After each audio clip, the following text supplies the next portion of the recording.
Então, gente, a defesa do nosso corpo, ela se baseia em duas categorias, né? A defesa com mecanismos específicos, que é a própria resposta imune, e por mecanismos inespecíficos, né? Que é o que nós veremos neste exato momento.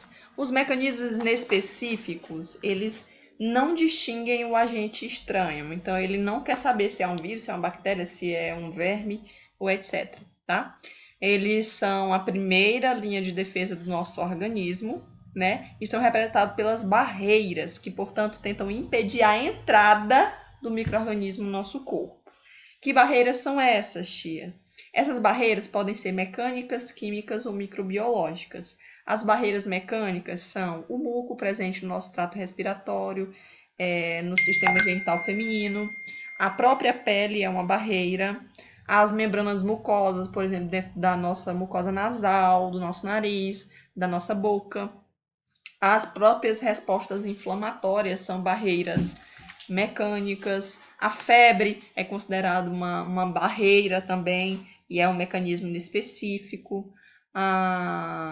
Existem as barreiras químicas, como é o caso, por exemplo, do suco gástrico, que caso entre alguma coisa no nosso estômago, esse suco gástrico, a sua composição química, vai destruir esse agente estranho, então é considerado uma barreira química. Barreiras microbiológicas é o caso, por exemplo, da nossa flora intestinal, né, que por competição acaba destruindo, fazendo alguns micro-organismos que são patogênicos, como algumas bactérias patogênicas, morrerem. Então, também são consideradas barreiras microbiológicas. Portanto, gente, esses mecanismos inespecíficos, eles são a primeira linha de defesa do nosso corpo.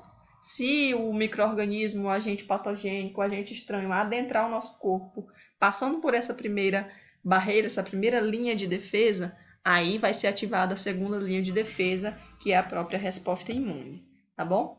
A resposta imune, por sua vez, ela pode ser de dois tipos. A chamada resposta imune inata ou natural e a chamada resposta imune adquirida ou adaptativa. Tá bom? Esse conteúdo, esse assunto está na página 341 e 342 do livro de vocês. A resposta imune inata, ela é mais rápida, então ela é ativada quando um agente patogênico ultrapassa nossa primeira linha de defesa, que são as barreiras, adentra no nosso corpo em cerca de 12 horas, né? Ela é ativada e tenta combater o micro-organismo logo no início, nessas primeiras 12 horas, tá bom? Já a resposta imune adquirida, adaptativa, ela só é ativada aí cerca de 12 horas depois, a um dia depois, e ela é mais apurada, vamos dizer assim, mais específica contra esses agentes estranhos.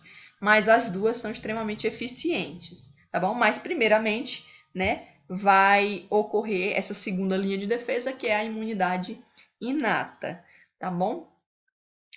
Então, gente, quando o micro-organismo adentra, um agente patogênico adentra o nosso corpo, a resposta imune inata é a primeira linha de defesa. Ultrapassou a barreira, as barreiras mecânica, química, microbiológica, entrou no nosso corpo, a resposta imune começa a atuar, tá bom? Ela é chamada de inata porque ela é natural do nosso corpo. Nós nascemos com essa imunidade natural, tá bom? Ela é tanto formada pelas próprias barreiras quanto por algumas células do nosso corpo, como é o caso dos neutrófilos, dos macrófagos e das células natural killer, tá bom? Das células NK. Os neutrófilos e os macrófagos, e como a gente viu, eles são células fagocitárias, elas vão fazer fagocitose, vão tentar combater os micro-organismos fazendo o processo de fagocitose. As células NK também, só que as células NK elas não vão combater especificamente micro-organismos, né? Só alguns tipos de infecções virais, mas principalmente células anormais, né? Células tumorais, células cancerígenas, tá bom? Os neutrófilos e os macrófagos não, eles são mais amplos, né? Eles conseguem combater aí uma série de micro-organismos, de agentes estranhos por o processo de fagocitose, que vocês estão vendo aqui na figura. Então, por exemplo, adentrou um vírus no nosso corpo, aqui nós temos um fagócito, como um macrófago ou um neutrófilo. O que vai acontecer? Esse vírus, ele possui vários antígenos, certo? Células que vão ser reconhecidas como estranhas. O que vai acontecer? Esses antígenos eles vão ativar essas células fagocitárias, que vão, então, iniciar o processo de fagocitose. Vão gerar projeções do seu citoplasma, chamado de pseudópodes, e vão literalmente abraçar com seus pseudópodes esse micro-organismo, esse agente patogênico, no caso aqui, o vírus. Esse vírus dentro do neutrófilo, do macrófago, esse vírus ele vai ser destruído pela ação de enzimas digestivas dessas células, né, que estão presentes lá nos lisossomos. Então, vai formar-se um vacúolo, né, onde vai estar localizado o micro-organismo. Os lisossomos vão lá, liberam seu conteúdo nesse vacúolo e destroem o micro-organismo, certo? Destrói. Então, esse é o processo da fagocitose realizado aí pelos macrófagos e pelos neutrófilos. Também vai ser feito lá pelos linfócitos, mas já na resposta imune adaptativa, tá bom? Bom, gente, a segunda forma de resposta imune é a chamada imunidade adquirida ou adaptativa, tá bom? O que acontece? A maioria dos micro-organismos e substâncias estranhas que invadem nosso corpo são combatidos e eliminados pelas células da resposta imune inata, lá pelos macrófagos e neutrófilos. Mas, se o micro-organismo é mais resistente e potente ou está em grande quantidade, pode ser que a resposta imune inata ela não dê conta desse micro-organismo. E aí entra em ação a resposta imune adaptativa, vai ser ativada para auxiliar a resposta imune inata, tá bom? Essa resposta demora cerca de 12 a 7 dias para ficar pronta, completamente pronta e ativada, porque envolve uma série de processos no nosso corpo que são mais demorados e estão principalmente relacionados aos linfócitos, que são células extremamente especializadas, então específicas para os agentes estranhos e que, além disso, também vão conferir o que nós chamamos de memória imunológica. O que a resposta imune adaptativa ela vai fazer? Vai gerar resposta imunológica, vai gerar memória imunológica.